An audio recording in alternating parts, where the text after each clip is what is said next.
Aí, gurizada, boa noite. Hoje a live vai ser mais rapidinho um pouco, porque o assunto é core. Então vou dar algumas explicações aí a respeito do assunto. Explicações pertinentes e que as pessoas confundem bastante, mas que são fundamentais para organizar os treinos dos alunos. Então, para quem está novo aí, meu nome é Matheus Borgavi, sou profissional de Educação Física graduado pela PUC-RS, sou especialista em movimento, pós-graduação em Cinesiologia e Biomecânica, entre outras, mas trabalho principalmente com esses padrões de movimento, então reabilitação, performance esportiva. Dou cursos, sou palestrante, sou professor, sou atleta e tenho uma academia aqui em Pinheiro, São Paulo, que é onde a gente está agora. Tem o pessoal treinando aqui, tem o pessoal da equipe de powerlifting lá embaixo treinando também. Então tem música, tem barulho, não dá para se livrar disso. Como as lives são meio práticas, meio teóricas, às vezes mais teóricas, às vezes mais práticas, tem que ser por aqui mesmo, não dá para fazer em casa, né? Então, eu vou falar um pouquinho hoje sobre treinamento do core, o que é core, enfim, core em geral, porque eu vejo bastante gente me mandou vários posts daquelas coisas que eu tenho feito na segunda-feira de comentar sobre treinos de atletas e sobre conteúdo de outros profissionais, enfim.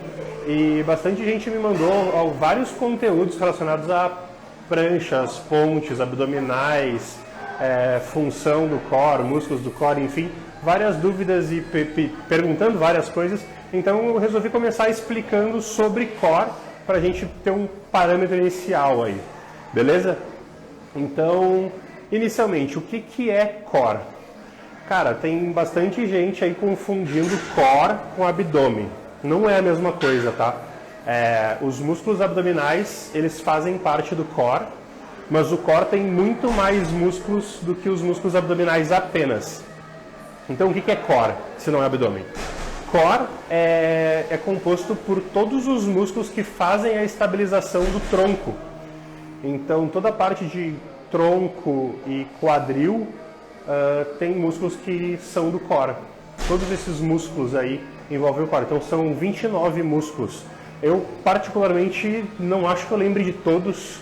Por exemplo, tem ali os transversos espinhais e espinhosos da coluna, que eu, particularmente, não lembro de todos. Tem alguns, mas tem ali, no caso, tem os multífidos, né, que são ali transversos espinhosos, né, da coluna. Aí a gente tem ainda nas costas eretores da coluna, latíssimo do dorso, quadrado lombar, outros paravertebrais ali.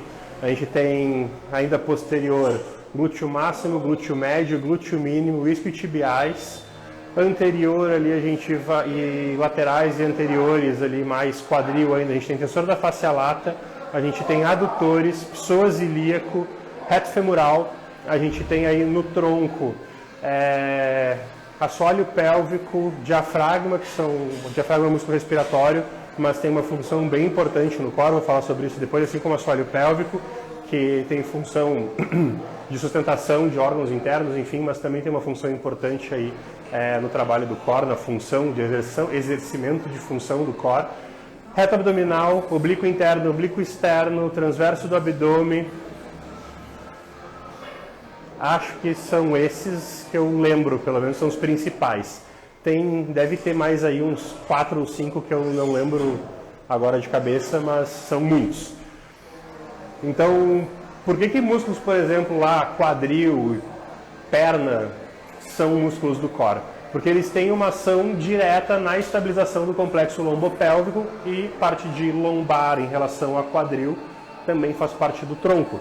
Então, esses músculos que são do quadril ou membros inferiores, mas auxiliam diretamente na estabilização do tronco, também fazem parte do core.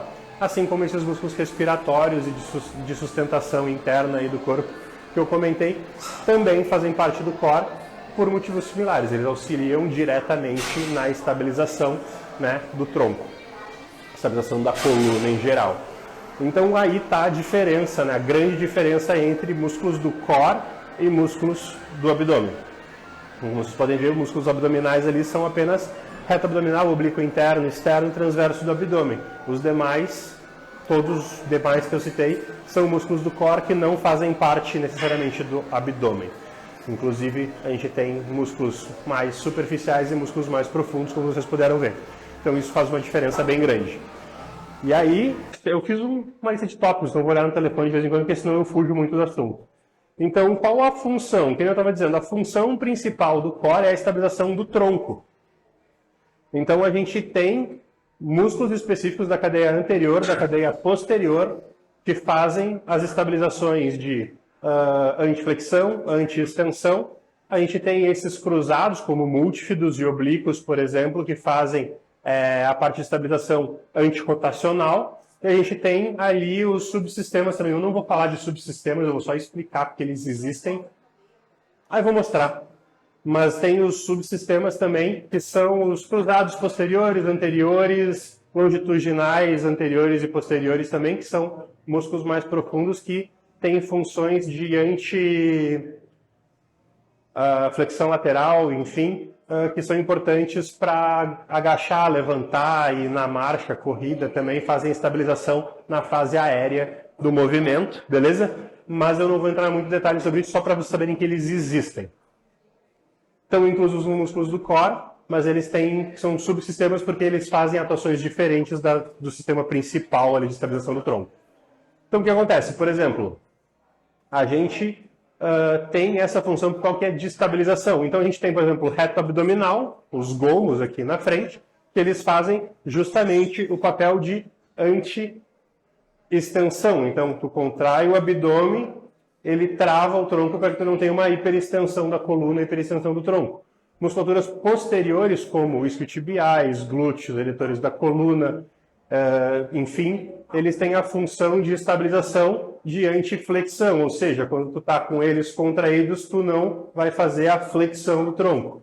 E oblíquos, glúteos médios, tensor da fascia lata, e oblíquo interno, externo, enfim, múltifidos e um pouco de eretores e quadrado lombar também fazem a estabilização antirrotacional, então, para segurar ao longo do movimento.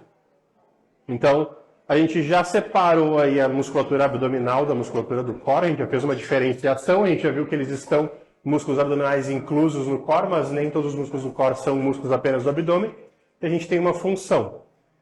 E aí a gente tem a parte de treinamento, que se diferencia, tu treinar abdômen e tu treinar core. Tu fazer um abdominal convencional não é treinamento do core. Isso eu vi em vários vídeos que me mandaram, principalmente de atletas fazendo elevação dos pés, né? Toes to bar e crunches, né? Abdominais retos, né? No solo, enfim, diversas variações de abdominais retos, oblíquos, entre outros, como treinamento do core. Isso não é treinamento do core. Mesmo que esteja treinando um músculo do core, ali, seja um oblíquo, seja reto abdominal, isso não é treinamento do core. Por quê? Porque é diferente tu fazer uma contração abdominal, uma flexão do tronco, ou uma rotação do tronco, da função do core, que é de estabilização. Então o treinamento do core ele sempre vai ser anti alguma coisa, e não contração de alguma coisa. Então a gente tem, por exemplo, treino do core, anti-flexão do tronco, anti-extensão do tronco e anti-rotações e anti-inclinações. Esses exercícios se classificam como treinamento do core. Então, por exemplo, anti-hiperextensão do tronco, pranchas. Anti-flexão do tronco, pontes. Anti-rotações, shoulder tap, por exemplo, né? Prancha no chão, tocando os ombros. Eu vou mostrar alguns exemplos depois. Então, o treinamento do core é sempre anti alguma coisa, anti-inclinação lateral. Então, exercícios que vocês veem, às vezes, que a galera vive comentando, por exemplo, que é inútil e que na verdade não é. Segurando o querobel, fazendo a estabilização e tirando o pé do chão, fazendo a estabilização contralateral do peso. É um anti-inclinação, trabalha vários músculos do core, assim como, por exemplo, o Power of Press, um cabo te puxando lateral e tu fazendo um movimento, né, de extensão, aumentando o braço de resistência com uma força, fazendo a força rotacional no teu corpo. São exemplos, bons exemplos, excelentes exemplos de treinamento do core. Eles são anti alguma coisa, anti-rotação, anti-flexão, anti-extensão, anti-inclinação lateral, enfim. Esses são considerados exercícios para treinamento do core. E aí a gente tem que nem eu falei, ainda uma diferença das musculaturas mais superficiais e das musculaturas mais profundas. Por exemplo, diafragma e assoalho pélvico, eles não contraem estabilizando ante alguma coisa, mas eles são diafragma, músculo respiratório, responsável por aumentar a pressão intraabdominal, e assoalho pélvico por fazer força contra essa pressão intraabdominal juntamente com o transverso do abdômen. Então, quando a gente vai fazer algum exercício, por exemplo, um agachamento pesado, um agachamento búlgaro, um terra, supinos, remadas, enfim, a gente faz bracing, a gente enche o abdômen de ar, a gente vai contrair o abdômen, a gente vai fazer essa força de expansão, de aumento de pressão intraabdominal, expandindo o abdômen. Então, você não vai contrair e puxar, fazer drawing ou vacuum. Tu vai fazer justamente o contrário. Tu quer expandir os músculos para que eles ocupem a maior área possível com a maior pressão intraabdominal possível. E para isso tu enche de ar, tu contrai as musculaturas abdominais e tu expande utilizando o diafragma, e quem vai segurar isso vai ser o assoalho pélvico e transverso do abdômen. Então tu não vai fazer isso na contração abdominal para estabilizar o exercício, tu vai fazer isso, de forma que tu tem um aumento da pressão intraabdominal e quem está segurando, principalmente, é o transverso do abdômen. O diafragma faz esse aumento da pressão, empurrando a pressão de ar para baixo contra o transverso, e o assoalho pélvico, que segura vísceras aqui embaixo. Então, eles têm uma função fundamental na estabilização do core. Essa estabilidade depende diretamente da atuação do diafragma e do assoalho pélvico.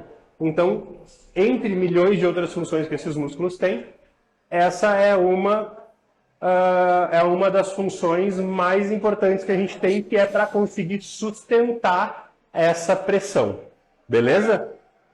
A gente tem a principal forma de treinamento. Me mandaram muito também de conteúdos em relação à necessidade de treinamento do core ou não. E aí isso depende muito do teu objetivo e do teu tipo de treino. Por exemplo, se tu treina prioritariamente em máquinas, é muito importante que tu faça um treino de core. Por quê? Porque em muitas máquinas tu vai precisar de alguma estabilização, principalmente se tu fazer exercícios unilaterais, e exercícios, por exemplo, de ombros e de braços que tu vai fazer em pé com pesos mais livres, por exemplo, tu vai necessariamente precisar dessa estabilização. E em termos de qualidade de vida, atividades cotidianas como subir e descer escada, carregar sacolas ou pegar coisas, enfim, carregar mochila, mala, compras no supermercado, enfim, tu precisa necessariamente ter a parte da musculatura estabilizadora do tronco minimamente treinada. E quando tu treina prioritariamente em máquinas, tu não desenvolve tanto isso. Já quando tu faz um treino muito mais com pesos livres, principalmente nos exercícios unilaterais, tu tem uma grande exigência da musculatura do core. Então não necessariamente tu vai precisar treinar tanto. Às vezes tu aquecer fazendo ativações da musculatura do core já pode ser mais do que suficiente para tu te preparar para o treino e exigir dessa musculatura durante o treino. Por exemplo, fazendo afundos, búlgaros, stiffs unilaterais, remadas curvadas, barras fixas, desenvolvimentos, enfim, exercícios livres em geral, principalmente os unilaterais, vão exigir muito mais da musculatura do core. Não deixa eu me esquecer então de mostrar e falar sobre os exercícios unilaterais e algumas variações e algumas variações dos treinamentos específicos do core. Então o que acontece? Por que isso que eu estou falando? Imagina agora, né? Não imagina, na verdade, olha para mim. Um exercício unilateral, por exemplo, ou com base anteroposterior, no caso um afundo, base anteroposterior. O que é anteroposterior? Um pé na frente e um pé atrás. Não chega a ser unilateral porque a gente tem uma parte do peso no pé de trás. Por mais que a gente vá transferir o peso para a perna da frente, a maior parte, 75% a 85% do peso está na perna da frente, a gente tem algum peso na perna de trás, ele não é necessariamente lateral. Porém, como eu estou com essa base instável, a tendência é desabar. E essa função do core, principalmente, é não deixar isso acontecer. Então, transferir o peso para frente, eu tenho todo o peso do meu lado direito me puxando contra o chão. E são esses músculos do core que vão ser ativados para fazer a estabilização e permitir que eu consiga fazer um exercício unilateral sem ter um colapso do joelho, do quadril, do tornozelo, do tronco e cair ou perder o equilíbrio. Então, quanto mais unilateral, maior a exigência. Então, por exemplo, beleza, eu estou fazendo um afundo. Eu tenho uma base anteroposterior, eu tenho o auxílio do equilíbrio da perna de trás. Beleza, é difícil? É. Exige? Exige. Agora imagina que eu vou fazer um recuo, por exemplo, ou um avanço. Eu vou lá e eu tiro a minha perna. Eu vou fazer um recuo, eu tiro a minha perna de trás de estabilização. E eu tenho a maior parte do movimento em fase aérea, no momento que eu desci, tenho o pé no chão, e no momento que eu vou subir, que eu tirei o meu pé do chão, eu tenho a minha perna direita em fase aérea, pelo menos 85, 90% do tempo. Então o nível de exigência dos músculos do core é 1000 vezes maior. Principalmente se a gente adicionar carga. Se a gente botar sobrecarga, isso fica muito maior. Então assim, imaginou, agora com uma sobrecarga, fazendo um afundo. No momento que eu coloquei a sobrecarga do meu lado da perna, que está só fazendo um equilíbrio, eu tenho uma tração muito maior para causar esse colapso. Quando eu vou fazer um recuo, por exemplo, e eu boto a carga contralateral, ou seja, do lado oposto à perna de apoio, eu tenho um aumento muito maior dessa sobrecarga e dessa força de rotação, tentando me colapsar para o lado, tentando causar um desabamento. Então, quando tu faz esse tipo de exercício, esse, por exemplo, está um exercício de core antirrotacional, né, não me deixando rotar, e antiflexão, não me deixando flexionar para frente. Então eu estou trabalhando musculaturas antirrotacionais, oblíquo interno, externo, multifidos, glúteo médio, tensor da face lata, glúteo mínimo, adutores, psoas ilíaco, enfim, todos esses músculos ao mesmo tempo, para não deixar eu fazer rotação e flexão. Então, isso é um exemplo de um exercício que está trabalhando muito core, sem que eu esteja fazendo exercício específico de core. Então, se eu vou usar esse tipo de exercício, por exemplo, aqui na academia a gente não trabalha com máquina, só com peso livre. Então, a gente faz mais o treino de core no aquecimento. Então, são séries curtas, com pouco tempo, e normalmente elas são isométricas, justamente para tu ativar a musculatura do core e tu conseguir trabalhar ela de forma adequada durante o treinamento com pesos. Porque a gente usa carga livre, a gente tem que estabilizar essa carga, já existe uma grande exigência do core. E aí a gente vai, por exemplo, para um exercício onde a gente tem uma base anteroposterior para a cadeia posterior, então antiflexão específico, musculaturas da parte anterior. Então a gente tem, reta abdominal, gomos, né? A gente vai ter anti-extensão, né? Então a gente tem reto femoral, psoas ilíaco, aqui músculos do quadril que fazem a flexão de quadril, eles não permitem a hiperextensão do tronco. São esses músculos anteriores que vão estabilizar. Quando a gente está falando de antiflexão, os músculos que não vão te deixar fazer a flexão, a gente tem glúteo máximo, né? Aqui, que não vai permitir que tu desabe para frente, ele puxa o teu quadril e o teu tronco para trás. Fêmur, quadril, puxando para trás. Eretores da coluna, né? São esses músculos eretores da coluna, são aqueles que o pessoal sente fazendo stiff, que não devia sentir. Quadrado lombar, que são antirrotacionais e antiflexores laterais. Glúteos isquiotibiais se enquadram também, né? Posterior de coxa, o bíceps femoral aqui, também vão se enquadrar com musculatura do core, que vão prestar esse auxílio, que são antiflexão. Eles vão puxar a tua cadeia posterior de forma que tu fique posturado, ereto, e não vão te deixar fazer a flexão do tronco ou o colapso, né, rotacional. E a gente tem glúteos médios, os músculos aqui do lado, onde a gente tem aquela bolinha aqui do lado, é onde fica o glúteo médio, lateral aqui do glúteo máximo, glúteo médio. A gente tem quadrado lombar, que fica inserção lateral embaixo do eretor da coluna, então aqui a gente tem o eretor da coluna com maior volume, E aqui é onde tem esse lugarzinho mais fofo, onde o dedo entra, é onde fica o quadrado lombar, são anti-inclinadores laterais antirrotacionais.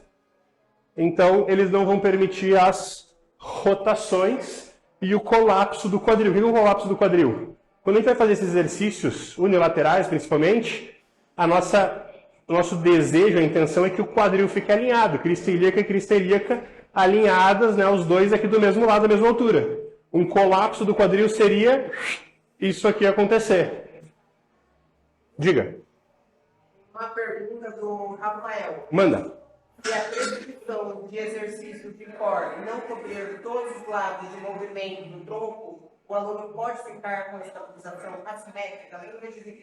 Pode. Então, se a prescrição do treinamento do core ou se ao longo do treinamento com pesos livres existir estímulos, tanto em volume quanto em carga, muito maiores de algum desses alguma coisa, a gente vai ter ou tem uma chance maior de ter um desequilíbrio no tronco. Da mesma forma que funcionam todos os outros músculos e cadeias, a musculatura do core ela funciona de forma integrada na estabilização do tronco. Então a gente pode imaginar, por exemplo, que alguém que faz muito mais treino de cadeia posterior vai ter os músculos antiflexão e os músculos cruzados da cadeia posterior do core muito mais fortalecidos e estimulados do que os anti-hiperextensão da cadeia anterior. Então, por exemplo, uma pessoa que faz muito mais terras, stiffs, elevações de quadril, deitado no solo fazendo exercício de glúteos, quadril, enfim, músculos da cadeia posterior, parte de trás do corpo. Vão ter esses músculos, como posterior de coxa, glúteos, eretores da coluna, dorsais, enfim, muito mais fortalecidos e exigidos do que os da cadeia anterior. A gente tem um outro porém. Em geral, os músculos da cadeia posterior tendem, durante a atividade de vida diária, assim como muitas vezes na maior parte dos treinos da maior parte das pessoas, a serem mais deixados de lado. Então, se for errar pelo excesso, erra pelo excesso treinando a cadeia posterior, os antiflexão, que são, em geral, o que a gente treina e usa menos. Por quê? A gente passa mais tempo sentado. A gente, quando vai treinar, a gente tem uma tendência de focar no abdômen, fazendo músculos, exercícios para os músculos abdominais, em termos de estética. E então a gente já tem uma tendência maior de fazer o treinamento dessa cadeia. Então, se for pecar pelo excesso, erra pelo excesso do treino da cadeia posterior. Bota mais terra, mais elevação de quadril, mais ponte, mais stiff. Oi? Cadeia posterior, então, são esses músculos que eu falei, da parte de trás do corpo. Isquiotibiais, glúteos, eretores da coluna, quadrado lombar, multífidos, que eles... Multífidos, eu não sei se a maior parte das pessoas sabe o que é. Multífidos, ele é um... Sabe... como é que é o nome daquela coisa que a mulher nos filmes antigos bota? Espartilho. Espartilho. Espartilho, que a mulher coloca e espreme, e aí atrás tem aquela cordinha, que se cruza para apertar o espartilho. Imagina o multífido exatamente isso. Ele sai do quadril, aqui embaixo, e ele cruza pelos processos espinhosos da coluna. Então ele faz isso. Ele é todo cruzado ao longo de toda a coluna e passa do quadril por todos os processos espinhosos até a cabeça. Então ele não permite que tu faça esse tipo de rotação. Ele estabiliza, então ele é um antirrotador. E eles são músculos que têm muito mais fibras de resistência do que de força. E, em geral, a musculatura do core, principalmente esses antirrotacionais, eles têm muito mais motomotores do que músculos maiores. Por quê? Porque todos eles são recrutados simultaneamente ao longo das execuções. Eu vou adiantar um pouquinho aqui, já que eu já mostrei um pouco de exercícios, enfim, eu vou falar um pouquinho da importância disso, porque assim, a gente fala em treinamento do core e o pessoal fala que é muito importante e que isso tem que ser treinado. Tem que ser treinado por quê? O que acontece? Toda parte de função do corpo, função muscular, integração das cadeias musculares, elas vão necessariamente passar pelo centro do corpo, ou seja, pela musculatura do core. Então, todos os exercícios que tu vai fazer de membros inferiores, tu está fazendo a transferência de força contra o solo para cima. Então, num agachamento, tu vai estar com a sobrecarga nas costas ou com a sobrecarga na frente. Vamos imaginar um Globet Squat. Tu tem um peso te puxando para frente. Essa carga ela está tentando te jogar para frente. E tu vai ter que estabilizar.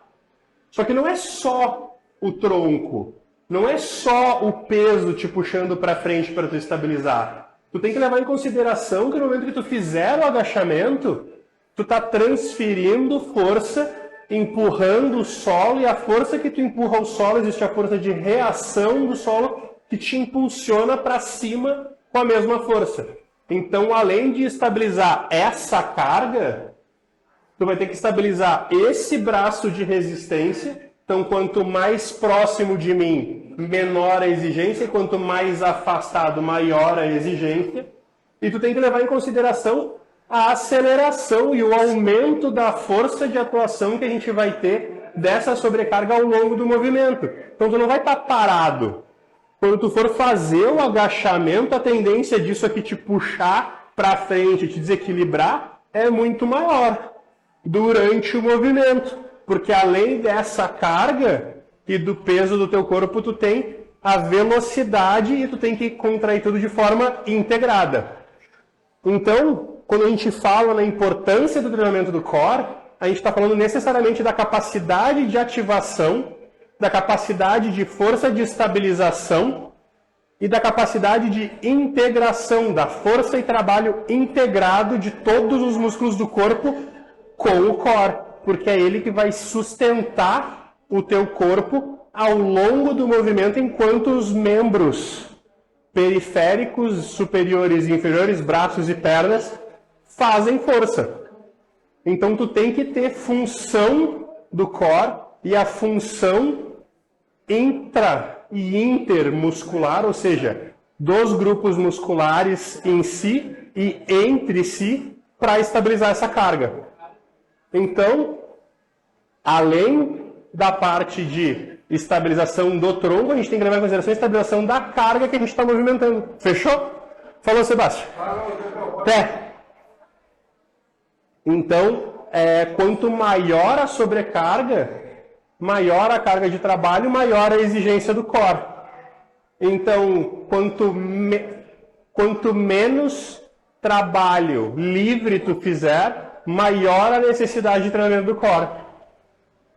E a gente tem aí a parte da redução de risco de lesão. A maior parte das patologias e lesões, tanto de degenerativas quanto por impacto, que a gente pode vir a ter, elas têm uma relação direta com a estabilização e a força do core. Então, a função de estabilização reduz muitos riscos de lesão. Por quê? Músculos do core, glúteo médio, tensor da face lata, adutor. Esses são rotadores externos, estabilizadores do quadril, ou seja, regulam rotação medial e lateral da coxa. Eles vão estabilizar o teu joelho para tu não fazer um valgo e não romper um ligamento, por exemplo. Então, isso tudo tem que ser levado em consideração. Então, além da função estética, da função de vida diária, da função de capacidade de treino, a gente tem a capacidade de redução de risco de lesão e de transferência de força das cargas. Pessoal, eu já passei do tempo, já estão me chamando a atenção que eu já falei demais para variar, porque esse assunto não acaba e eu me empolgo falando, mas eu cobri o básico de tudo. Eu vou ficar devendo depois a parte de subsistemas, tá, do core, e de treinamento específico. Mas amanhã eu ia falar sobre o levantamento terra, e eu vou, de certa forma, falar sobre o levantamento terra, mas me mandaram umas perguntas muito legais no direct sobre condromalácia e sobre volume, ganho de volume muscular de coxa, por exemplo, e glúteos, para indivíduos com condromalácia em função estética e de redução de lesão e tratamento da condromalácia, e quais as relações que isso pode ter no ganho ou dificuldade de ganho de massa magra, né, tanto para termos estéticos quanto de performance, e da relação da altura do indivíduo com a dificuldade desse desenvolvimento e do tratamento da condromalácia. Então amanhã eu vou começar a falar um pouco sobre condromalácia, eu vou falar um pouco sobre o que é condromalácia, tratamentos, causas, como tratar, como avaliar, quais são os músculos envolvidos, como a gente reduzir os danos e impedir que isso progrida. Beleza? Então eu ia falar sobre terra e eu vou acabar falando sobre terra, mas com relação à condromalácia, e o levantamento terra é um dos principais exercícios para a gente fazer uma estabilização e impedir a progressão da condromalácia. Eu vou explicar amanhã também, talvez amanhã ou na próxima ainda, do porquê, mas amanhã eu vou começar a falar sobre isso. Então bastante gente me mandou e alguém me mandou, a Dai me mandou, que é uma moça, se eu não me engano, de Bahia, do Norte, não sei, não lembro, depois eu olho. Mas eu vou falar um pouquinho sobre isso, que ela mandou várias perguntas muito legais sobre o assunto. Beleza? Como é uma lesão comum, vai ser muito legal. Pessoal, então live todos os dias às 20 horas e 30 minutos. E lá na minha bio tem o link do meu próximo evento, que vai acontecer dos dias 22 a 26, que é o evento Personal Trainer de Elite, onde eu falo sobre tudo isso, os exercícios básicos, agachamento, levantamento de terra, supino, enfim, e técnicas e uso e a importância disso tudo. Então, se vocês são profissionais de educação física, eu imagino que a maior parte do pessoal que está me seguindo aqui e acompanhando as lives seja, dá uma seguida lá, se inscreve, porque o evento vai ser muito legal, vai ser tri mesmo, e se inscrevendo lá vocês vão receber tanto por e-mail quanto um link para o grupo do WhatsApp, onde vocês vão conseguir acompanhar e receber tanto material de apoio para as aulas do evento, quanto as informações do calendário, que ainda não vai ter o material de apoio, vai ser um PDF sobre os movimentos básicos. Então a gente vai ter PDF de agachamento, de supino e de terra, tipo um mini e-book, tá? E isso vai ser disponibilizado após a inscrição. Então façam a inscrição para receber o material e acompanhar as aulas, receberem os links para acompanhar o evento com o material de apoio e o calendário do evento com os tópicos dos assuntos de cada um desses dias, que vai ser então 22, 23, 24, 25 e 26 do evento Personal Trainer de Elite sobre os movimentos básicos. Beleza? Então eu vou parar de falar, que já passou da minha hora, eu já falei até mais do que eu deveria. Eu não sei nem se era para falar sobre o evento, se não era, agora já era. E até amanhã, às 20 horas e 30 minutos. Tchau, tchau, gurizada.